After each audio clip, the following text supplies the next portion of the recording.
இரண்டாம் படை வீடுகள்ல ஒன்றாக இந்த திருச்செந்தூர் முருகன் கோவில் விளங்குது. இந்த கோவில்ல 25 வயது மதிக்கத்தக்க யானை ஒன்று வளர்க்கப்பட்டு வருது.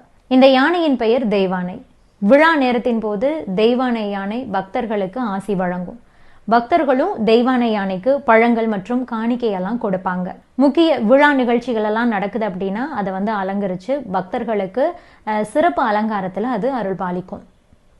இந்த யானைய பாகன் உதயகுமார் அப்படிங்கிற ஒருத்தர் தான் பராமரிச்சுட்டு இருந்திருக்காரு.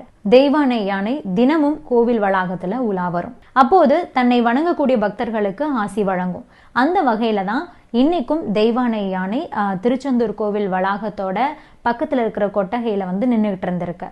அப்போது மதியம் 3:30 மணி அளவில் பார்த்தீங்கன்னா தெய்வானை யானைக்கு பழம் கொடுக்கறதுக்காக பாகன் உதயகுமார் போயிருக்காரு. அவரோடு அவருடைய உறவினர் சிசுபாலன் அப்படிங்கிற இன்னொருத்தரும் இருந்திருக்காரு.